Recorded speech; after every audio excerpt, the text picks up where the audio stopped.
Togolaises, Togolais, mes chers compatriotes, en ce moment où une année s'achève et une autre s'ouvre devant nous,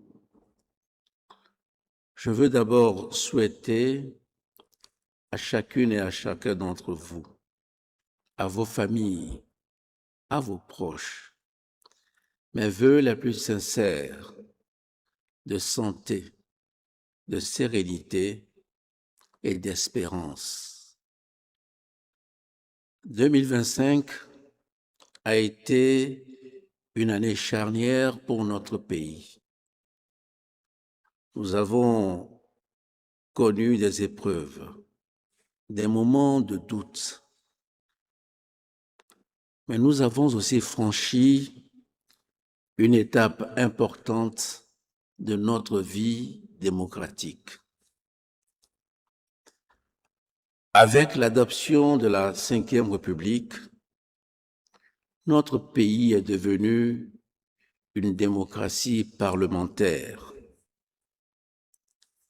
Cette réforme marque l'évolution la plus profonde de notre Constitution depuis plus de 30 ans. Il y a quelques semaines, je me suis adressé à vos élus.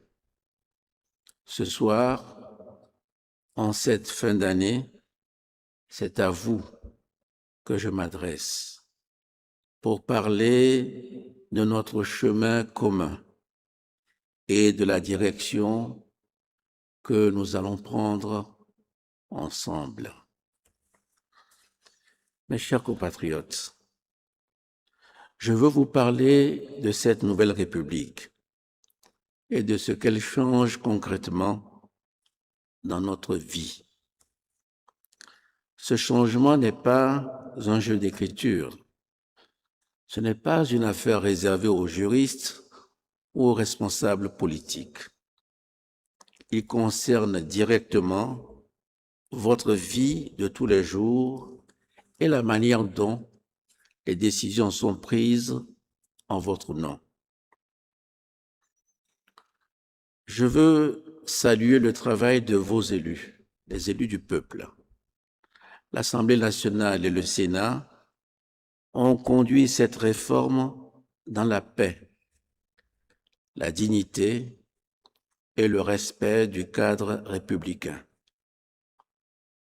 Ce choix n'a pas été imposé.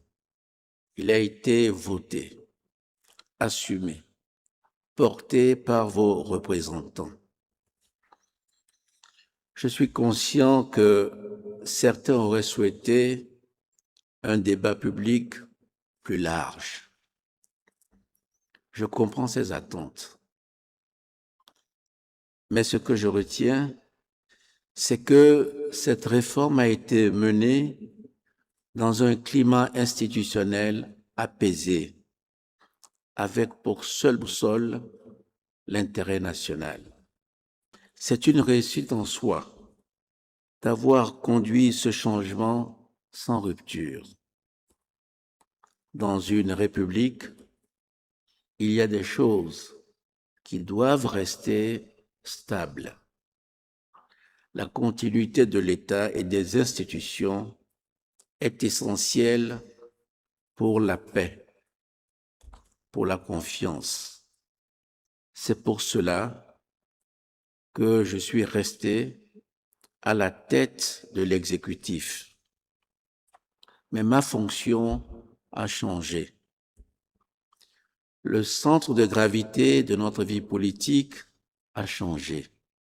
Désormais, la politique de la nation se décide d'abord au Parlement.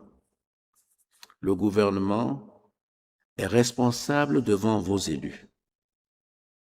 Quant au Sénat, il porte la voix des territoires. Les régions et les communes jouent ainsi un rôle plus important.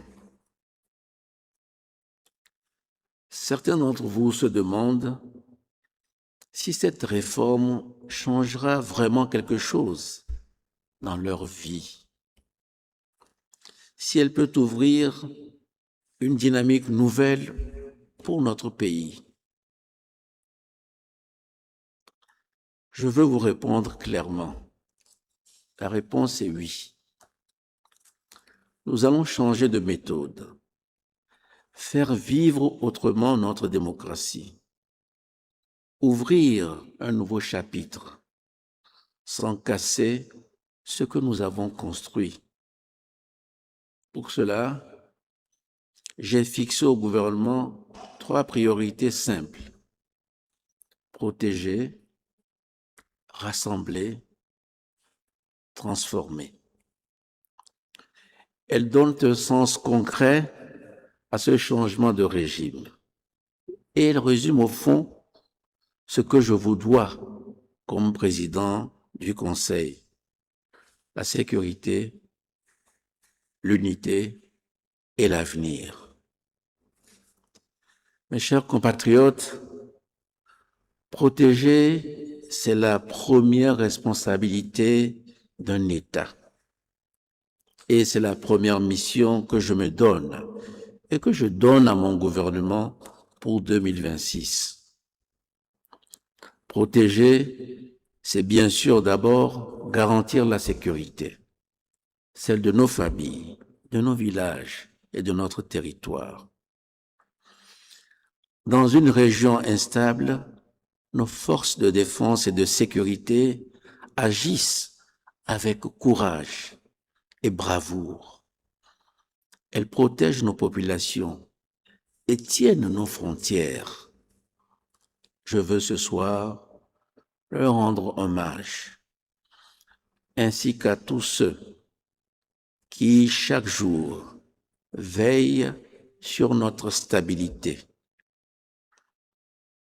Mais je dois aussi vous dire ceci: on ne protège pas un pays seulement avec des armes. On le protège en donnant à chacun une vie digne, en donnant une place à sa jeunesse, en évitant que la pauvreté, l'exclusion ou la colère ne deviennent des terreaux de la violence. La sécurité vient donc aussi du développement. Elle vient de l'emploi. Elle vient de l'accès aux services essentiels. Elle vient d'un pays où personne ne se sent oublié. Quand un enfant peut aller à l'école en paix, nous renforçons la sécurité. Quand une famille a accès aux soins, nous renforçons la sécurité. Quand un agriculteur peut vivre de son travail, nous renforçons la sécurité. Et quand un village a accès à l'eau, à la route, à l'électricité, nous renforçons également la sécurité. C'est la raison pour laquelle nous poursuivrons notre stratégie globale qui associe sécurité, développement local et cohésion sociale. En 2026, je souhaite qu'une culture politique nouvelle s'impose. Une culture politique de respect, où l'on critique les idées, mais jamais les personnes, où l'on se pose sans se déchirer, où l'on débat sans se détruire. Franchissons ensemble cette étape supplémentaire vers un climat politique plus apaisé, où les désaccords s'expriment de manière constructive, sans violence ni dégradation. Pour rassembler ainsi la nation, il faut commencer par tendre la main, reconnaître que la paix civile ne se maintient pas seulement par la loi, mais aussi par le geste juste et par la compréhension. Transformer, c'est notre troisième grande priorité et c'est sans doute la plus exigeante. Depuis plusieurs années, notre pays progresse. Il progresse en matière d'infrastructure, de stabilité économique, d'intégration régionale, de digitalisation. Ces efforts sont réels et ils doivent être reconnus. Nous devons maintenant franchir un cap supplémentaire. Transformer le Togo aujourd'hui, c'est d'abord investir dans notre première richesse. Cette richesse, c'est vous, les Togolaises et les Togolais. Votre éducation, votre formation professionnelle, votre santé, votre jeunesse. Un pays ne se développe pas uniquement avec des routes, des ports et des usines. On nous le dit souvent. Il se développe avec des femmes et des hommes capables de créer, d'innover, de construire, de rêver grand. Ce travail extérieur n'est jamais détaché de vos réalités. Il sert un seul objectif, améliorer votre quotidien ici. Quand je cherche des financements plus justes, c'est pour construire des routes, des écoles, des centres de santé, des hôpitaux.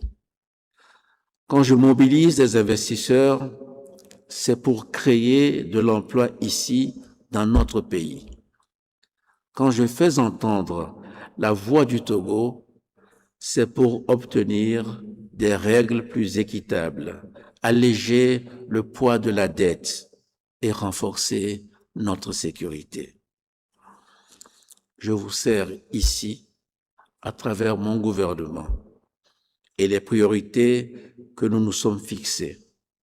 Je vous sers aussi à l'extérieur, avec la même énergie, pour répondre à vos besoins quotidiens, la sécurité, l'emploi, le coût de la vie, les services essentiels.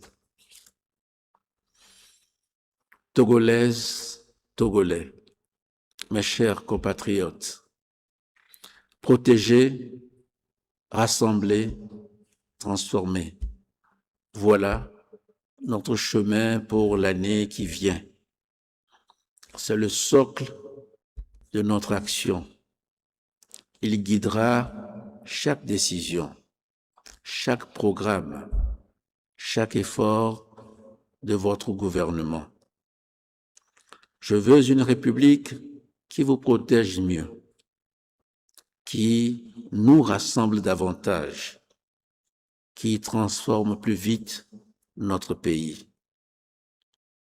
Je forme donc le vœu que 2026 soit une année de paix et d'équilibre, une année de progrès et d'espérance, une année de solidarité et de confiance.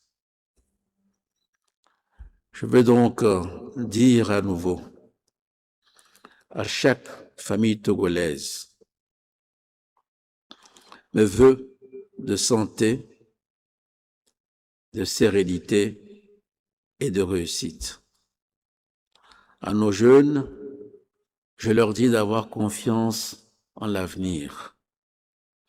À nos aînés, je souhaite la reconnaissance et le respect auquel ils ont droit.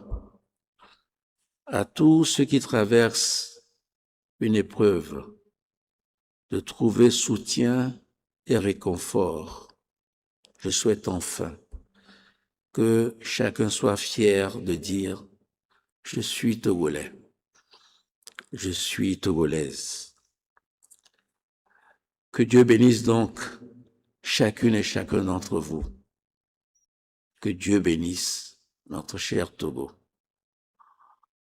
Bonne et heureuse année à chacune et à chacun d'entre vous. Merci de nous avoir suivis. Restez vigilants, restez informés. Abonnez-vous à Actualité Africa pour ne rien manquer.